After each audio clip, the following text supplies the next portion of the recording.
Well, we're going to start. We're happy to be here and sharing with you guys some of the work that we're doing in the Miami-Dade, Florida, South Florida area.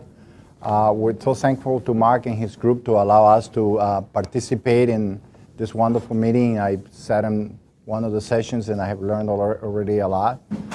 Personally speaking, for me, this is almost like coming back home because I lived for a number of years here in the Washington, D.C., Miami area. And it's kind of nice to see, that there's just a lot of progress being made in understanding some of the issues that we're dealing with and listening to the work that's been done by the Latino Youth Center, which I was sort of tangentially part of it back in the 1990s. It's nice to see that. And so we're happy to be here. We're one of the sisters P20s of the center here at George Washington University. We're going to be talking about some of the work that we're doing. I'm going to provide you with an overview of what we have done in the center. And then some of my colleagues here will be talking about individual projects that are being conducted under the center, including reporting on some of the findings from some of the studies. We're very excited about the work that we're doing, and then hopefully we'll have some time for some questions and answers. So I don't think I need to introduce you, any of you guys. Everybody has their bibliography. You can go back to it and read it. I mean, these people are a hell of a lot more accomplished than I am, so I just follow whatever they tell me and so forth, so anything they want, I do, okay? So anyway, again, we're, the Center for Research on U.S. Latino HIV and Drug Abuse. We're known as CRUSADA. We're funded by the National Institute of Minority Health and Health Disparities, a P20 center. We were originally funded in 2007 and were refunded in 2012. So we've been around for a while, but prior to that, the center was created prior to that with some other grants. So in reality, the center has been around since 2003, and the P20 has just been part of the center, a very, very big part of the center. Okay, so basically the center revolves around the whole issue of community-based participatory research. Something that you guys are doing quite well over here. We're really, our role really is to seeking to connect the research community with the community organizations back in the Miami-Dade community area. And for those of you who don't know about Miami, South Florida, the Miami-Dade community area, or Miami-Dade County, the community or the county itself has about 2.6 million residents, and about 61% of those residents are foreign-born. So it's a very large immigrant. It has a very large immigrant population, and if you include the Broward County area, for those of you who know a little bit about South Florida, it comes to close to about 4 million, which will make it one of the. I mean, in some ways, these two counties are almost as large in terms of population as the 11 largest states in the country by population size. So it's a fairly large community. It's we deal with a lot of the issues related to minority-related issues with immigrant populations. So basically, the primary goal of the center, or the approach of the center, is to blend biomedical science with the social sciences in order to produce research that is meaningful for the communities and to train health disparities researchers to do so. So, and we're seeking to strive always to develop effective prevention interventions that focuses primarily on substance abuse and HIV health disparities. Although we have been expanding lately to try to include obesity research, and we're working our ways to doing that. So why, what is the significance of this? Why are we doing this? We're always asked this question. We all know that, that substance abuse among Latinos is a real big issue, as well as HIV. We do know that, that Latinos have higher prevalence rates of HIV than do white non-Hispanics, particularly among women, Latina women. This is a particular problem. And in the Miami area, we have the dubious distinction of having the highest rates of new HIV infections in the country. So this is a problem that's significantly affecting, our community. Obviously, with substance abuse, we have issues with Latino men around heavy alcohol use and the consequences associated with that, such as cirrhosis of the liver. We do know that young adult Latino women, are now emerging as a new risk group for driving under the influence of alcohol. And, unfortunately, Latinos have the lowest participation rates for substance abuse treatment compared to other ethnic racial groups. So the consequences associated with that is such an issue. And, obviously, we wanted to, because of this, we wanted to really do this work. And so that, the question is, why do we need, why do we need to do this work?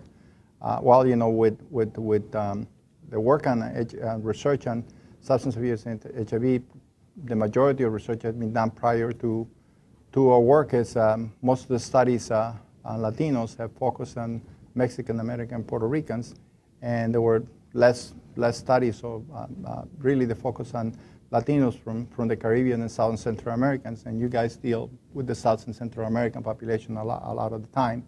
So, and we know, it's a growing segment of the U.S. Latino population, actually one of the fastest in terms of immigrants. And again, most of the studies on Latino substance abuse focus on adolescents rather than young adults or adult Latinos. We're intending to focus on young adults and adult Latinos in some of our studies, as you will see, when we present some of the data. And then, obviously, there's always the fact that we really have known very little about the HIV behaviors of both documented and undocumented immigrants, particularly recent Latino immigrants, both before and after immigrating to the U.S. And the literature, if you look at the literature, a lot of the major theories that have been developed, particularly to understand Latino immigrant health, have been based on data collection that's been collected at immigrant post-immigration, not pre-immigration. And so that has been quite a gap in the research literature. We're dropping our own little salt, a little grain of salt into the mix, and have actually collected data on pre-immigration from some of the study participants in our studies. And obviously, there's a whole issue about the role of cultural factors on the substance abuse behavior and HIV behavior of both U.S.-born and Latino immigrants. So really, our focus is focused on a number of different areas. Particularly, we obviously, as I said, we focus particularly our studies on populations from Latinos of Caribbean descent, and as well as South and Central American descent. We have really focused a lot on looking at undocumented immigrants, and particularly migrant workers, which actually we are now kind of redefining that, because there's a lot of migrant workers that really settle down, and they're no longer considered really migrant workers. They're sort of more like seasonal workers that sort of move around for a little while, but they have a permanent place. Our studies also obviously investigate the influence of social cultural determinants of health, a whole host of different cultural variables such as familismo and religiosity and so forth. And then, we're constantly testing, existing conceptual models to see whether they hold up to, and they help us, because they do provide a guiding framework, for the development of interventions, So I think we need to really kind of have our studies being in many ways theory-driven. Obviously, one of our biggest pushes to really focus on doing prevention and education studies with Latina women. This is an organizational chart that I'm still trying to understand, suffice to say, that has grown over the years, and a lot has to do with the work that people have done in the center, how productive they are, and so forth. I mean, we have had a number of R1s funded, a number of R21s, R34s, and so forth, so let me just move down right there, okay? These are some of the accomplishments, the center has been quite successful in gathering funds from NIH and a number of other sources. One of the things that I'm most proud of is that we have been quite successful in training young doctoral students, and we have one of them here that's going to be presented in obtaining funding from NIH. We have 7 of them. I think now there's 8. I mean, 8. I think, yeah. 8 that have received F-31 pre-doctoral applications. And I mean, this is one of the goals of the center, to train the next generation of researchers. And nothing makes me more happy to see when one of them gets funded on a study or gets funded on their own study. I just, I can talk forever about them, okay? And people tell me, just shut up, okay? So, but, I really enjoy doing that. So we also, have been working very hard with some of the uni faculty members to really get funding, and we have been successful in gathering some R01s, 4 of them, and from different institutes. We have had also grants with the National Science Foundations. We have a lot of our faculty members at FIU and so forth, and getting loan repayment grants funded, which are very important for faculty members who graduate. They have these huge loans, to pay off, and getting funding on one of those loans is like getting a salary increase. I tell them that's the best grant that you can get, from the beginning. So oftentimes I said, write that grant first, and then you can worry about the other ones later, okay? Obviously, we've had some R24s, and obviously the core of our funding is the P20 Exploratory Center. I mean, the center has been quite prolific in terms of publications. The beat goes on. I looked at the last progress report that we did, and we sort of published like 25 papers last year. And, so that, I mean, there's like, the people constantly writing papers. I can't keep up anymore. It's just, what can I say? I mean, it's due to students. We have had students that have actually now have their own centers. I mean, we had a former student that graduated about 6 years ago, and now they have their own, not a P20, but a center funded from NICHD, one of our students 6, 7 years ago. So, and that doesn't even include their, the successes of some of the students that have been out for a while now. We constantly, doing presentations. We have an ongoing brown bag launching in our program that we invite faculty, new faculty, the students, the staff to come and present about their work and so forth, and that has led to the generation of many papers and ideas and so forth. Now, this has been going on for more than 10 years, so this is like an ongoing process. And we have, obviously in our core is, the affiliations, both formal and informal, with community-based organizations. Here's, some of the, we have had 19 faculty members that have gone through the training program. We have had, our postdoctoral program is one of our newest programs, and we're very excited, and we have Mariana here, one of our postdoctoral scholars. We have had 3 pre-doctoral scholars going through the program. And we have also a community leadership program where we actually work with the community on writing grants. And I don't have the results, but I think the community, all of the community leaders have gotten 2 or 3 grants funded. I mean, to do different things, So what next? I mean, what's CRUSADA future? I guess this is something that all of us are grappling with. I'm sure, Mark, you're grappling with that in terms of what, what's the next step. You never finish something where you're thinking about something new, Well, one of the things is that, Miami is part of the Caribbean. And, we have been so busy, looking at the work that we're doing in Miami, just alone, that's consumed us. But really, with all of the changes that are taking place in the Caribbean, particularly probably with the normalization of Cuba, the Cuban-U.S. relationships, I think it's going to change a lot what's happening in Miami, because Miami, as you know, is a community that has been almost, connected to Cuba. So I think that we're really looking in that way, as well as other studies in other parts of the Caribbean, like the Dominican Republic, Haiti, as well as the U.S. Caribbean countries. So I think that that's something that we have, and our SAIS and our SOTO have been discussing with different people. Obviously, you know, we're interested in partnering with other P20 centers, and, you know, for us, you know, being here, it's sort of like we see this as the beginning of hopefully some collaboration, you know. I mean, we really think that we need to do some cross-national studies on Latino health disparities, you know, and I think that that's important that we sort of begin to think about doing some of that. Focus on research and investigate the influence of cultural factors in the development of drug and addiction from childhood to early adulthood. I must say that, you know, we just recently collaborated with a group of researchers from the Department of Psychology in FIU, and we were just awarded a very large grant with 10 other institutions by NIDA called the ABCD grants, and we're part of that. And that's going to be an ongoing study that's going to kind of go to fill in some of this kind of work that we're doing. And, you know, we also wanted to move to other areas other than substance abuse and HIV and looking at obesity, which you guys are doing some of that, and we're really very excited to kind of think about, you know, partnering with some of the work you guys are doing.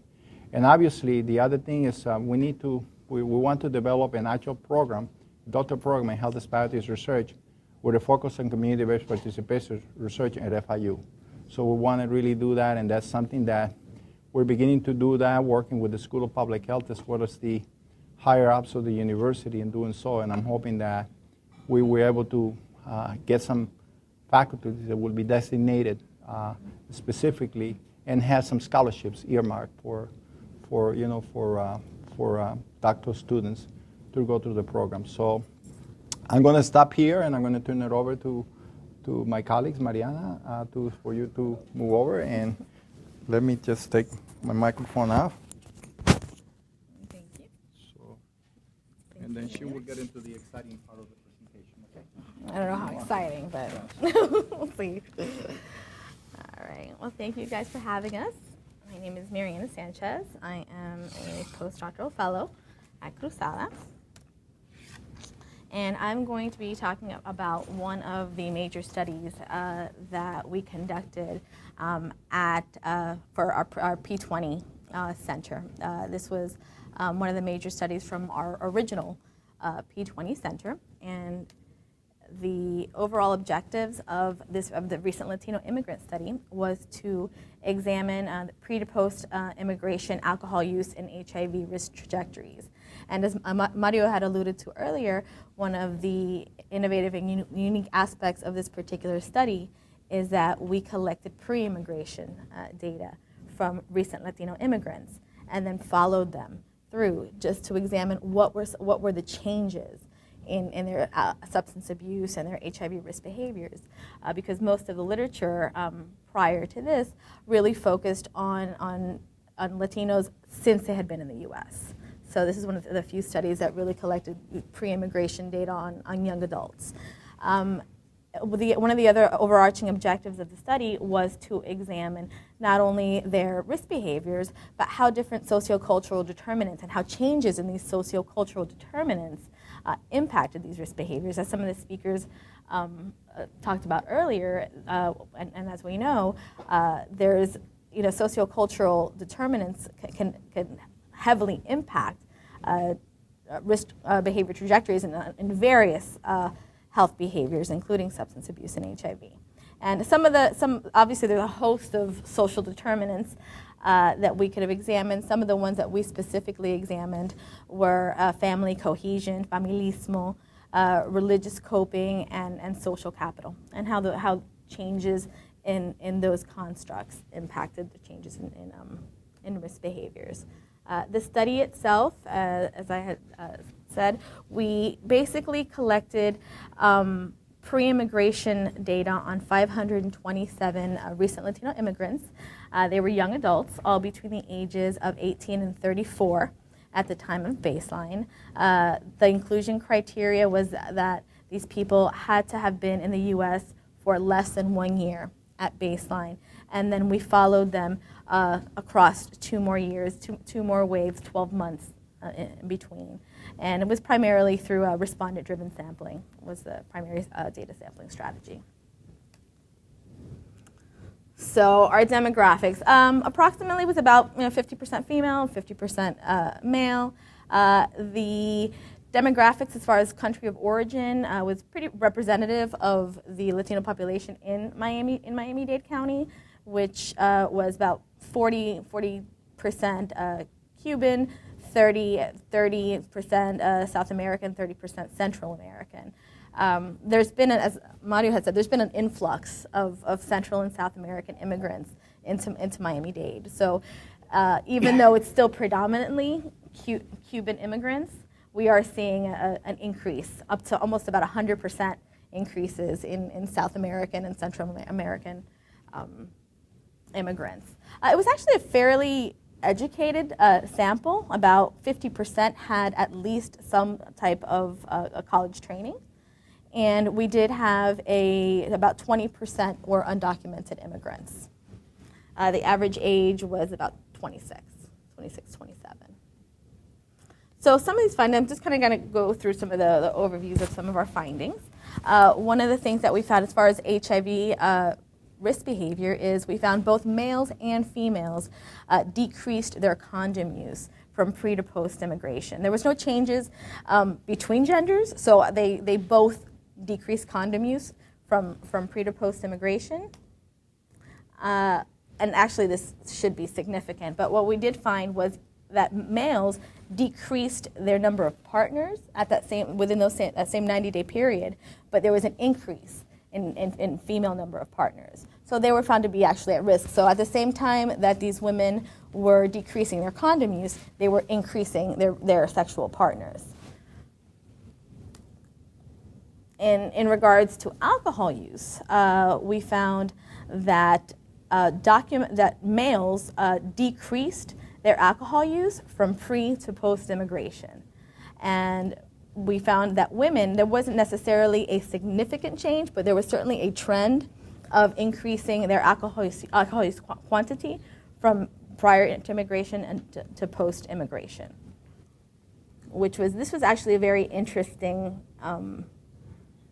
finding, because most of the literature shows that with the immigrant paradox, that it says that alcohol use tends to increase from as their time in the U.S. increases, Latinos' alcohol use increases. And what we actually found was that no, they were actually drinking a lot more in their country of origin, and then it dipped after coming to the U.S. So it's possible, and obviously we need some future studies to look at it, that the increase is actually them just going back to their normal drinking behaviors prior to immigration.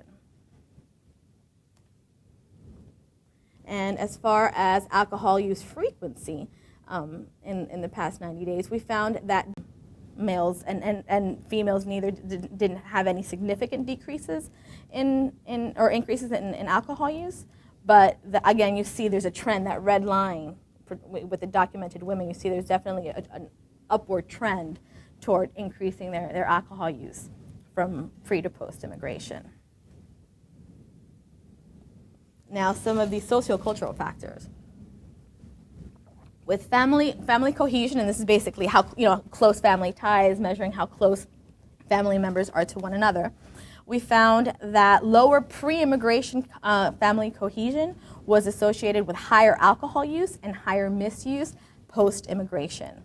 And that declines in pre to post family cohesion were associated with post-immigration acculturative stress. For those of you that are not familiar with that term, acculturative stress are just stressors involved in the immigration process. So, legal stresses regarding legal status, language barriers, an incongruency in beliefs and norms from the host country to the country of origin, so things of that nature. And we also found that recent Latino immigrants with undocumented immigration status, those with lower education, and those without family in the U.S. Also had lower levels of post-immigration family cohesion. Interestingly, across all of our sociocultural assets that we measured from pre to post-immigration, we found decreases across all. So all of our protective, from religiosity, social support, social capital, pretty much all these protective assets there were significant decreases in all of these assets from pre to post immigration. As far as religious coping, religiosity, I can just preface this slide. Religiosity is a very important value in Latino culture. So one of the things that we measured was how people, how much they utilized religious coping as a means to deal with stress. And we measured two aspects of religious coping. There was positive, so adaptive religious coping. And if anybody has any questions, I don't want to take too much time. I could speak an hour just on this topic. It was actually my dissertation. And then there's negative aspects of religious coping, so more maladaptive, fatalistic perspectives on coping. So we found that positive religious coping was associated with lower post-immigration alcohol use. And that's, using a prayer or having the social support of a congregation, things of that nature. We also found that particularly marginalized subsets of the sample, like undocumented recent immigrants, and women, they tended to actually use religious coping much more frequently than the other participants. And we found negative religious coping actually moderated the relationship between acculturative stress and alcohol use, where those participants that had higher rates of negative religious coping, which is more of that passive, fatalistic perspective, or feeling angry at a higher being, for whatever stressors are involved in their life, those people that reported higher levels of that type of coping mechanism had higher rates of alcohol use when they experienced acculturative stress. And lastly, social capital. And social capital is basically resources within a community at various levels. So family, utilizing different resources in a neighborhood, agencies, and the way that basically how often we use these resources and how useful they are in general to the participants. So we found, as I mentioned before, there was declines in pre to post immigration social capital, and then higher levels of post immigration social capital was particularly protective against hazardous drinking, and that was particularly specific to undocumented immigrants. And then higher levels of pre-immigration social capital was associated with more post-immigration acculturative stress, which was an interesting finding that I'll be happy to talk about after. So the significance, I think Mario already kind of touched on some of these. Conducting innovative research that acknowledges the importance of pre-immigration factors in predicting post-immigration substance abuse. As we know, immigrants don't come here as a blank slate. They're bringing with them, values, norms, coping mechanisms, different things. They bring these resources with them.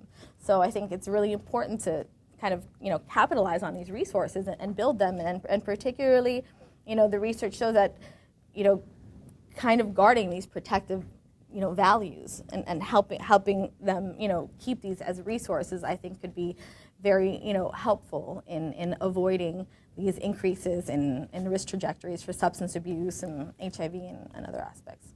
And then enhancing existing, developing new interventions that incorporate these cultural values into intervention programs.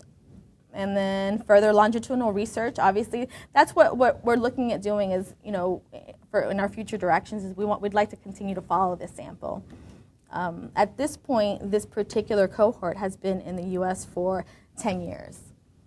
So we're, trying. We've actually collected some data that I was going to talk to you about with this particular sample. And one of the things that we hope to do is to continue to follow these participants, because it's very unique data where you have this pre-immigration information on these people, and it'd be very interesting to see how these trajectories change and what social determinants impact differences in these trajectories across documentation status, gender, and all these things. So hopefully we'll have more stuff to report to you guys in the future. So, thank you.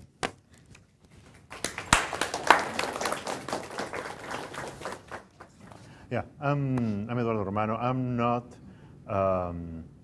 officially affiliated with CRUSADA, although... We adopted him. Yes. I'm proud. I'm proud. Really, I'm from PIRE, which is a non-profit that does research on alcoholism and tobacco and drugs and violence. It's with centers in California, in Berkeley, in Calverton, Providence, and some other places. And basically could be seen as academia without research, academia without teaching. So, but I am proud of really, I'm very happy that they adopted me, because what happened is, the genesis of this is I was at the meeting with Mario, and Mario was showing what they were doing. I was so impressed, and I came to we started talking, and suddenly, well, at PIRE, what I do is I work on transportation issues and health disparities. Basically, for instance, transportations are, you know, when there is barriers for transportation, you cannot access healthcare, we cannot access jobs. But in particular, I'm working with impaired driving, drinking and driving, and how this affects different groups. And we were talking, and we immediately realized that we had the opportunity to collaborate and add a new dimension to the study that we're doing, because there was a lot of interest in Miami about drinking and driving, what is going on there, and all the other issues. So far, what we have started is a collaboration that works largely on drinking and driving and for Latinos, and that's the new dimension that they added, that we added, and the one I will talk about now is this one. Thank you. Well, what's the background? Why this is interesting? There's a kind of paradox. On one side, Latinos don't drink and drive more often than the whites. I mean, they drink and drive the same. On the other, there are disproportionate, they are overrepresented in arrests, DUI arrests, and alcohol-related fatal crashes. Well, basically, we know that don't drink and drive, basically because there are self-report data. Almost any national survey on drinking and driving shows that there's no difference between whites and Hispanics or Latinos in the rates of drinking and driving. Yeah, but because it's self-reported, you may say that because of the stigma, they may underreport. But there are also data coming from roadside surveys in which we breathalyze, we would take a breath sample of the drivers and have an objective measure of the drivers' alcohol content, and we see no difference either. So the data shows clearly, with all the limitations, that Latinos don't drink and drive more often than whites. Regarding arrests and crashes, well, for arrests being overrepresented, you can argue that it's related to racial profiling. They are arrested more because they are looking for that, but not with fatal crashes. There is in the US, there is a fantastic database called FARS, which is a census of all fatal crashes that occurs in the US. Because each time there is a fatality, it has to be a police report, and they have a lot of data from them, including blood samples, analyze, a lot of details. And from that data, we see that the involvement in alcohol-related crashes, Latinos are overrepresented in alcohol-related crashes. So this, we are pretty sure that this is an issue, this is a kind of paradox that takes place. And we don't know why. There are several issues, several possible explanations why this happens. The only one that I will take a look here, one of them is that the Latino community is very highly heterogeneous, so when we talk about Latinos, they may be very different what happens in one part of the region or the other, what kind of groups. Some may be overrepresented, others underrepresented, and that's what we are may looking. Okay, so one of the concerns were also was about immigrants. The traffic safety community has no clue what happened with immigrants regarding the drinking and driving. And this is the opportunity, this is the background in general, and this is why our study looks at immigrants in Miami. As I said, there are conflicting data and arguments on the role of interplay on motor vehicle crashes. According to some studies, recent immigrants are less likely to recognize the impairing effect of alcohol. They don't know the law, basically. This one of the argument goes, and basically they don't understand the consequences of DUI. Therefore, they are more riskier drivers, more prone to crash. This is one view, untested, of what is going on with recent immigrants. Another one is the other, is that recent immigrants actually, when they come to the country, try to behave fine and understand the rules, and I will behave. Actually happened to me when I came from Argentina, and there I never knew what this triangle sign was in the street that says Ceda el Paso, but in English will be yield. I never knew, have no clue. Was a sign there, I just ignore it as everybody else. When I came here, I said, no, I have to ask. I had to ask. They told me, no, you have to yield. What does it mean? Yield. Oh, okay, I started yielding. So I'm sure that there are other people like me. And what happened with undocumented immigrants? Undocumented immigrants, of course, there are politicians that say they're all rapists, and other people that they're very bad, that other people says, no, it's the opposite. They want to be under the radar. They want to be caught. So they are among the safest drivers in the U.S. Well, we don't have data, or we didn't. Right now, this is actually the first time we have data on undocumented drive to clarify one of those issues. So what we want to look a little bit at risk perceptions regarding drinking and driving among immigrants in Miami. What is the DUI rates among these populations? Basically regarding controlling by country of origin, socioeconomic income, basically, and the immigrant legal status, documented, non-documented. Pretty simple. How we do this? Well, thanks to the fantastic job they are doing, all the recruiting people, they have access to undocumented, all the other things that Mariana has already done, we added this new dimension to their study. And because it was described, thank you, I don't have to do it now, so I move to the next one. These are the measures that we added to the study that already has been described by Mariana. We wanted to know how many of them have a driver license, a valid one. What is the driving frequency, how many of them really drive. If they know the law, the minimum drinking age is 21 years old in the States, and which is the minimum BAC, that blood alcohol content that the driver can have. I mean, what's how much they can drive, with how much alcohol can be drunk and under the law and drive. And we look at self-reported DUI over the last year. Descriptive tables, very simple, and we then, because the descriptive tables look at bivariate, these just two associations, we wanted to look at all factors together with the regression. While selection model means that in the regression model, we took into account that if you want to look at DUI, you have to acknowledge that not everybody drives. So it's a selected group. So we have two models. One model that looks at the likelihood that a person drives, and then among the drivers, those who drink and drive. Not that fancy. Results. This is demographics, but she already showed. I've shown that, so what we have here, we have a lot of variables of interest on the left, and the three legal status: permanent residency, temporary residency, kind of student visa, and undocumented immigrants. There is no difference regarding being currently a drinker. What we have is that usually the undocumented immigrants tend to have a larger, more frequency of drinking than the other two. Although the red one means that it's significant. Statistically significant was only for drinking 2 times per week or more. For binge drinking, again, the undocumented immigrants and temporary are more likely to binge drink than the permanent residents.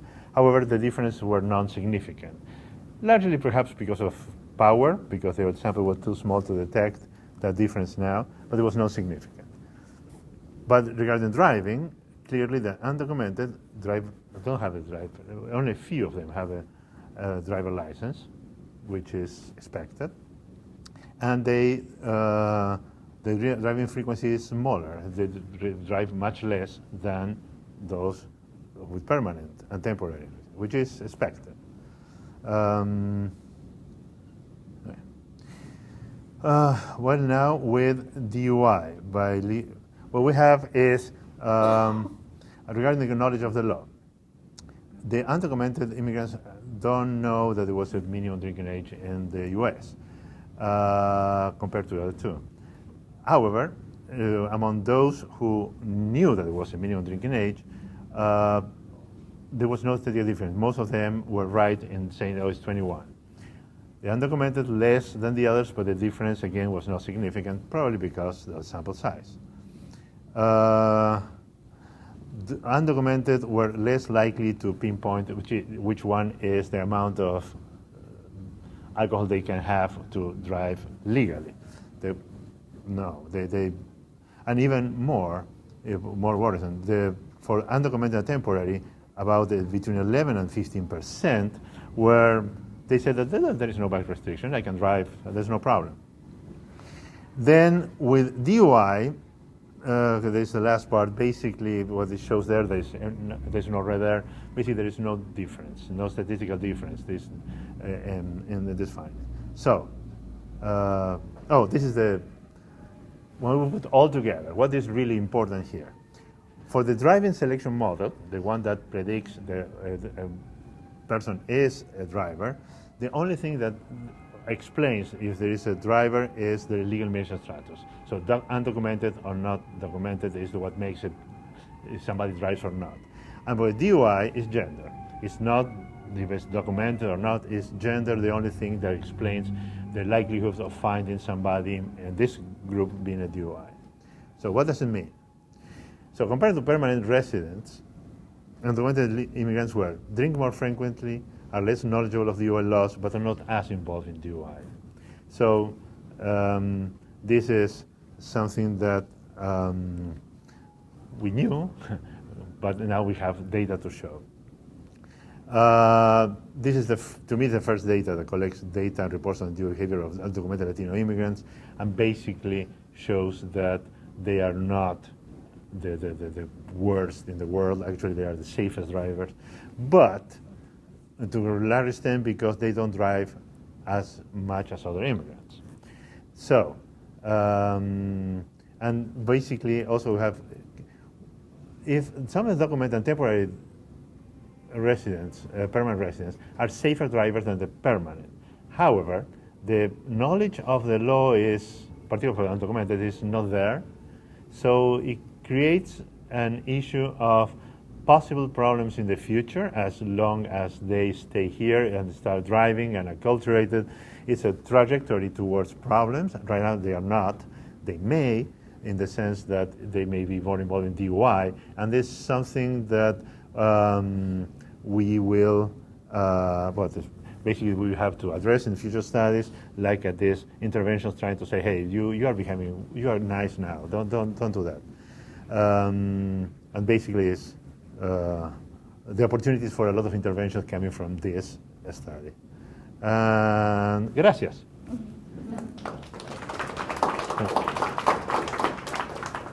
Ooh, that's me.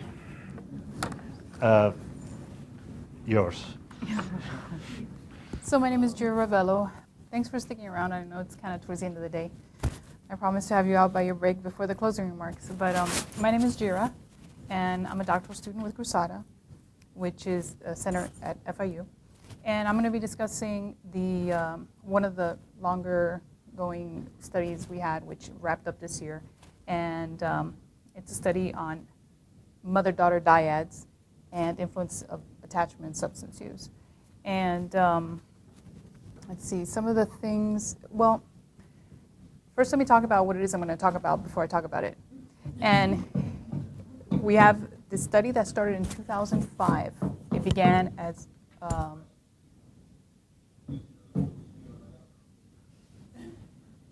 It began as a pilot study, cross-sectional, that 5 years later, we picked it up again. We went back and tracked these women down. There were mother-daughter dyads. So we picked up these women again, the mother-daughters, 5 years later, and we began this longitudinal study, which lasted till this year, 2015, where we wrapped up all the data collection.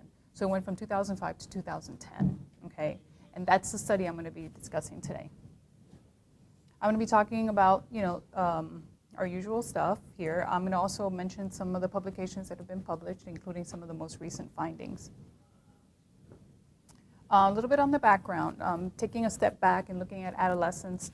Studies on adolescence and substance abuse have identified some familial factors such as parent-child relationships, bonding, and monitoring that are associated with the reduction of substance use among adolescents. We know that. Some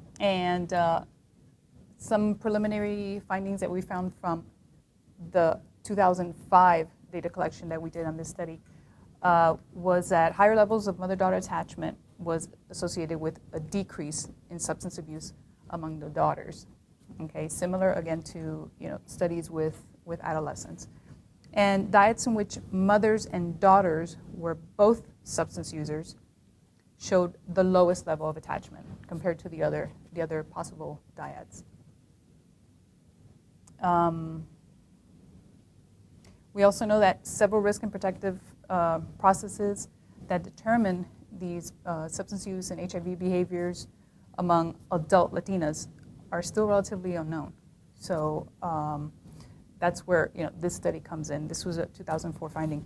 Adult Latinas in the U.S., this whole population in general, is still considered a vulnerable population. Okay.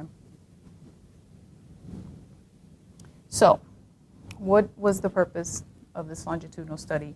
And it was to investigate the trajectories of drug abuse and the HIV risk behaviors among these dyads. Okay, to examine them longitudinally, the correlations of substance use and attachment among them, and better understand those potential risk and protective processes.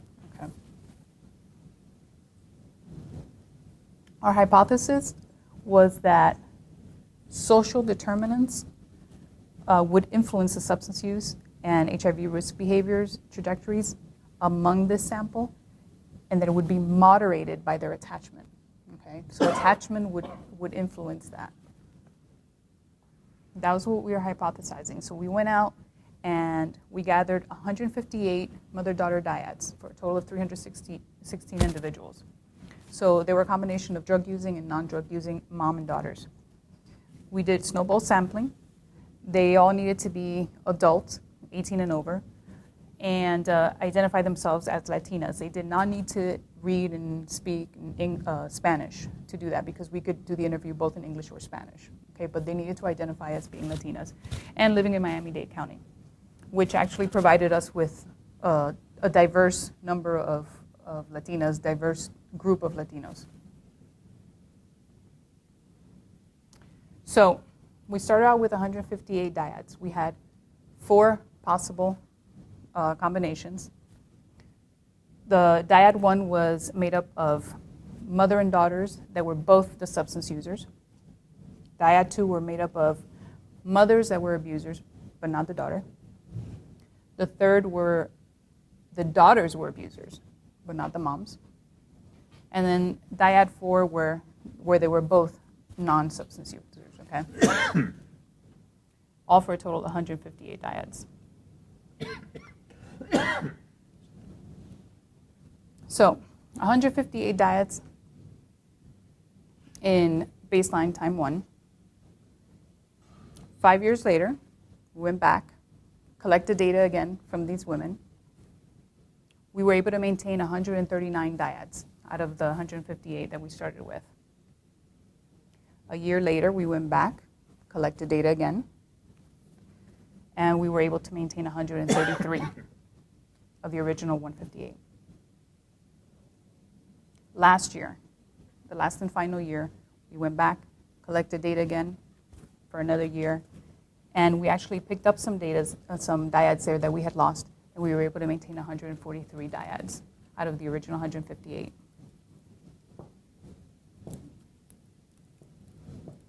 So here are some of the key measures that we were looking at. We looked at attachment. We looked at substance use. We looked at alcohol use, including wine, beer, heavy alcohol, including binge drinking. We looked at drug use, marijuana, cocaine, heroin, and we also looked at prescription drug use and the overuse of it, or the use of prescription drugs that were not prescribed for them.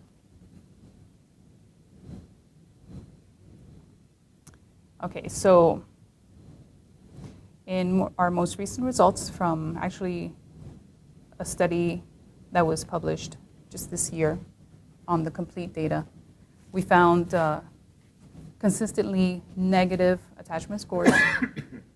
This was the relationship between covariates and monthly alcohol use over time. We also found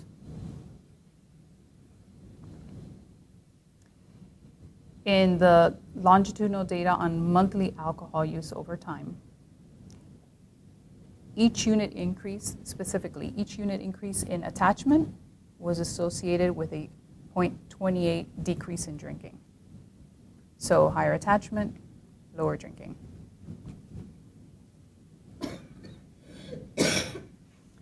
Each unit increase in attachment was also associated with a lower likelihood of being a heavy alcohol or other drug use. Again, higher attachment, lower likelihood of being heavy alcohol or drug user. Could you explain what attachment, like what does exactly mean attachment in your term, in your study? And our attachment scale, let me see if I can go back here.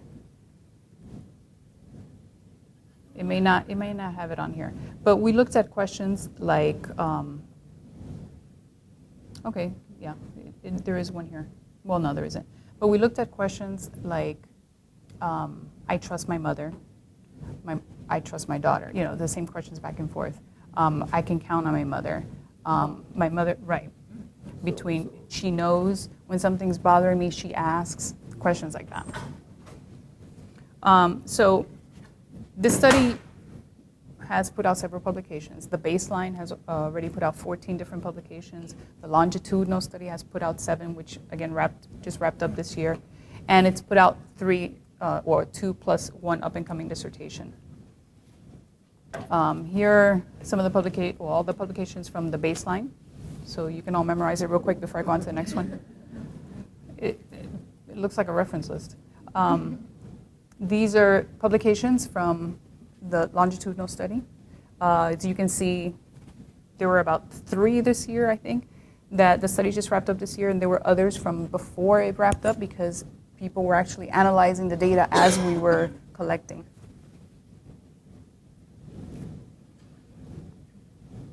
These are the dissertation publications that have come up out of it. The third one is mine. As you can see, it's in the future.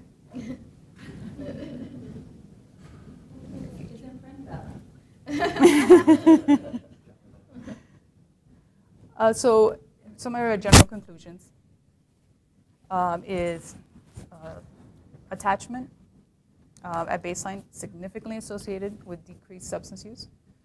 Substance use, older age, being a mother, being foreign-born versus U.S.-born also associated. And some of the limitations, we had a small sample size. Fortunately, we were able to be very successful in retention. It was a convenient sample, and of course, we had the possibility of social desirability and recall biases. Questions? Oh, I'm applauding myself. Yes, ma'am.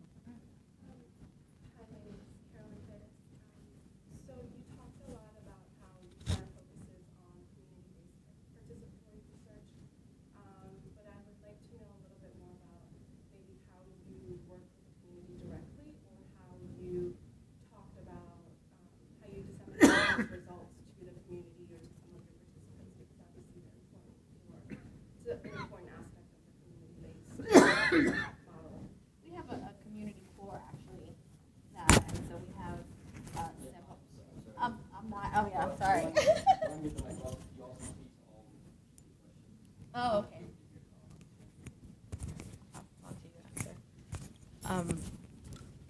We actually have, the question is if we could kind of speak a little bit about our community-based participatory research efforts at the center. We have a community core as far as with the P20 Center, and we do have ongoing collaborations with various community agencies. One of the things that we didn't get to, because we had just so much going on, but one of the things that we do have as part of our P20 Center is that we have several collaborations with community-based agencies in the southern part of the county, where we work with Latino migrant workers. So we have various intervention studies that we have going on where we've done community-based participatory research, and Jira can speak to that, where we're doing some interventions with Latino migrant workers in the community, doing intervention that integrates substance abuse, HIV risk, and intimate partner violence, where we did focus groups and are actually in the process of conducting an intervention. We also have another partner in the community, in the migrant worker community, where we are working with them and doing an intervention with high-risk Latino migrant workers that are at high risk for HIV, and it's an HIV risk reduction intervention, which is patterned after the Voces program. So we have a lot of different collaborations within the community. Do you want to talk about the SEPA program? She's a... Wait.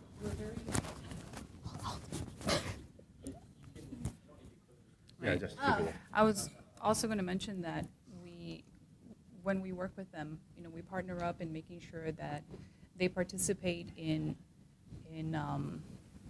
deciding on the interventions we're going to use.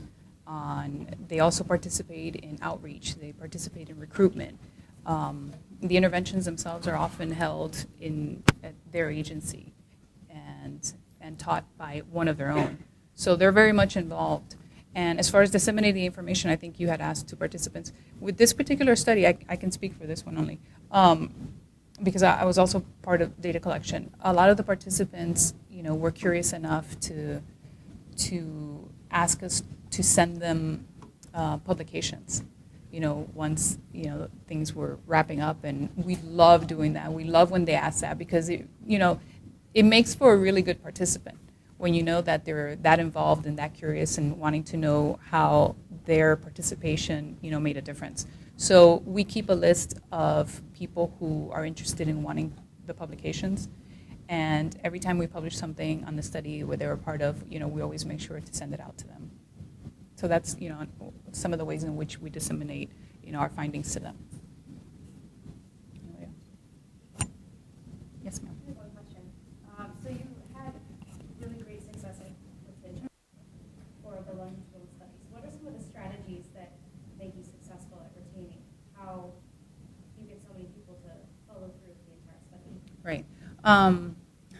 That was a combination of well, probably a lot of lit candles, like my copia likes to say. Well, we had people that were working with us from the community, very persistent. So we had a lot of persistence for sure, and we try to get creative in some ways. Like, for example, someone came up with the idea of giving incentives to, since it was snowballing, that we did sampling, they knew each other. So if there were people that we couldn't find that we knew were referred by someone else, we might give that person an incentive to help us find that other person that they had referred in the first place. So it was one way. Another way is, we called every 3 months to keep on top of them and keep track. And we also had software where we would, like LexisNexis. Right, where we could track people down, and you could also, LexisNexis lists things like your neighbors, the names of your neighbors, family, friends, anybody that's associated with you and your name would come up there. So, we had to really get in there. And then, so we would do some work, internet work, and then we also had people that would go out to the community and knock on doors. So it was a combination of things. You had to get creative. But yeah, it was hard, but it paid off. I think the hardest part was finding them within that 5-year gap, because what's interesting is that the initial study was never meant to be longitudinal. Right. It was a cross-sectional study. It was a cross-sectional study that, we hadn't really necessarily been in communication with these women for 5 years. So, did we collect extensive contact information where we had like other family members. So the LexisNexis, and so it was quite a project. I think it was a group effort where everybody was just kind of knocking on doors and really, and I think what was also very helpful is that we were able to retain the original interviewers. And so just that, that idea of these people knew them, and that idea of familiarity, what we call in Latino culture personalismo, like that. So it wasn't new faces; it was these original interviewers, And I think what they also try to do is always have the same interviewer interview that person along the way, where there's a relationship formed. So there's more investment, I think, in a sense. One other, I've worked with the Avance program. We're also at P20, George Washington University. And some of the challenges that we found was the questions that were originally read in English and then they were translated. And sometimes, like, I would read a question, and I'm a native Spanish speaker, and I didn't even understand. Oh, yes. So yes. You guys, being that all yes. of you seem to be Latinos, did you guys originally wrote the question in Spanish, and then how did you guys work? Right, that was challenging. That was probably one of the most challenging things is, having these translated measures. Because even really when there was a translated, like a validated translated measure, they had tended to be translated on Mexican populations. And, our population was predominantly, at least 50% Cuban, give or take across studies.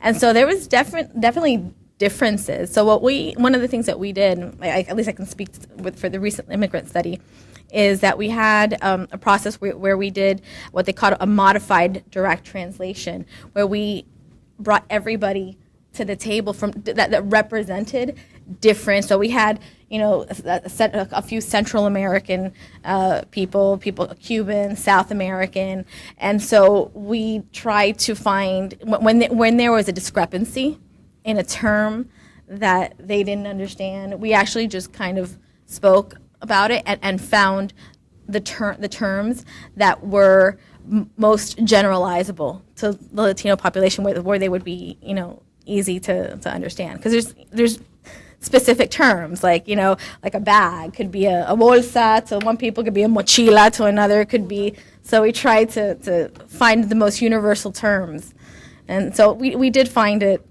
a bit challenging, but we did our best to, and we still do. I mean, we still have those issues. I just had somebody call me the other day about specific terminologies. Just to add that we at Pire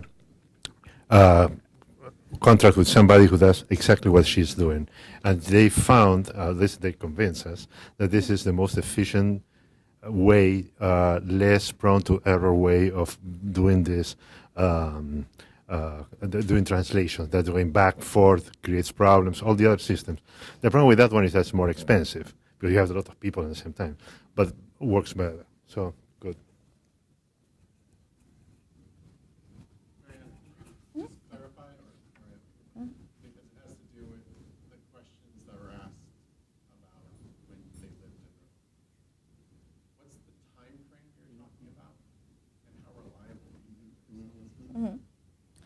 Well, as far as the baseline, what we did was the time frame was generally before coming to the U.S. on most measures, and it wasn't a year before. It depends. Well, as far as the alcohol use, we use the measure called a timeline follow back, and we use the audit. So for the timeline follow back, we used 90 days. So for that particular measure, in the 90 days before coming to the U.S., how often did you? And then we use that same time frame, in the past 90 days since that assessment period. So we use, and again, there is issues in regards to, so that you're talking about the 90 days before they came to the U.S. It could possibly be that those 90 days, they were highly stressed, they were having more parties, they knew they were leaving. There's definitely, the probability that it wasn't necessarily their normative drinking behaviors or their normative HIV risk behaviors, because you are talking about a time where these people knew that they were about to leave. So it might not necessarily be indicative of their. And then for the audit, we used the past 12 months. So for the audit, so we had the past year that talked about alcohol use behaviors, problematic alcohol use behaviors, and the timeline followed back, for those of you that are not familiar, actually just quantifies like how many drinks did you. It's basically just a calendar, and we give them a calendar and they just mark like how many days they drank in the past 90 days, how many drinks did they have in those days that they drank. So yes, it could definitely, it's very feasible that at least within the 90 days prior, their behaviors might have been outside the norm.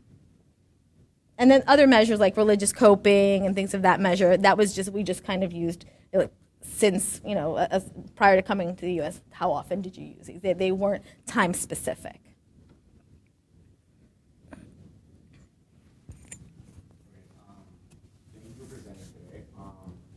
My Pleasure. question in regards to the future direction slide, and it kind of refers to some cross-cultural work. I guess what is the aim of that? I feel that that's kind of like comparing apples to oranges. They're both fruits, but Well, yeah. The question again was. I guess like with the cross-cultural work that like the future implications for that, or like what's the aim of the cross-cultural? Okay, the question is on cross-cultural related studies across sites.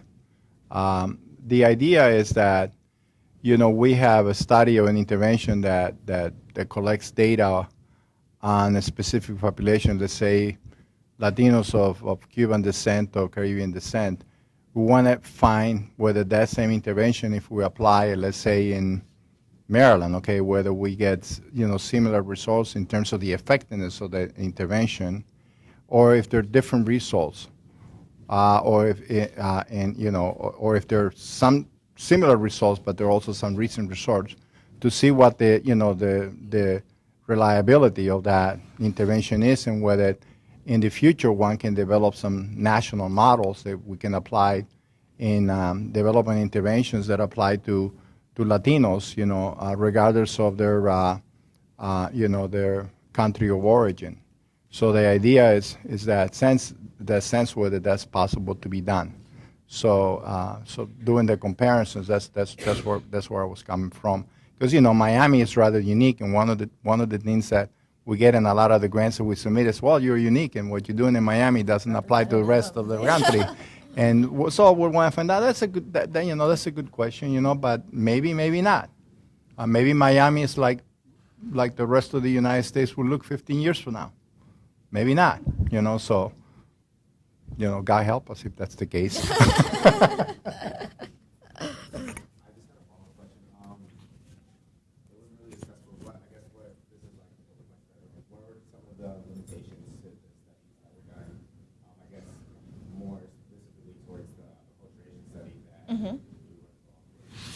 Well, some of the limitations that our reviewers have so lovely pointed out. Let's see. Well, one of the things that, like as Mario was alluding to, is the fact that the Latino population in Miami is not necessarily representative of the larger U.S. Latino population that tends to be of Mexican and Puerto Rican origin. We didn't include, in fact, Puerto Ricans in our sample altogether because it was immigrants, and Puerto Ricans are considered U.S. So we didn't even have any Puerto Ricans in our sample, and the Mexican population, I think maybe we had like 1% or 2%. So the generalizability of the data to the larger, but again, one of the things that we always, one of our arguments as well, this is what the U.S. immigrant population is going to look like. At least that's what the trends are indicating, is that we are having a lot more, Central and South American immigrants coming, to the U.S., as you guys are aware of. And recollection bias, you are asking these immigrants, some of them that could have been here at least like almost a year. So you're asking them about their, how much alcohol did they drink a year ago in the 90 days, prior to coming to the U.S. There's definitely some limitations in that regard. And then we used respondent-driven sampling, so it wasn't necessarily a random sample. But given that, we're looking at partly like hidden populations, undocumented immigrants, that was, our most feasible way of a sampling design that we knew of to be able to collect. And with respondent-driven sampling, for those of you that aren't familiar, is you basically get like one person, what they call a seed, and then you have them refer other people in their network that meet that inclusion criteria. And for our study, it went down about 3 legs for each person until we went to the other seed. So there is, a lack of generalizability in regards to it wasn't a random sample. Anything else that you can think of? And then we did have the measures. Some of our measures were not validated we didn't have Spanish validated measures. So as I spoke about earlier, we did our best to, do some of the Spanish translations, but some of them were not validated Spanish translations. So. I want to thank you all so much. Well, thank you for having us. Washington, D.C., from Florida and Florida. Thank you for coming. Yeah, it was fantastic to have you guys be part of our center. Thank you so much for having us. I really appreciate it.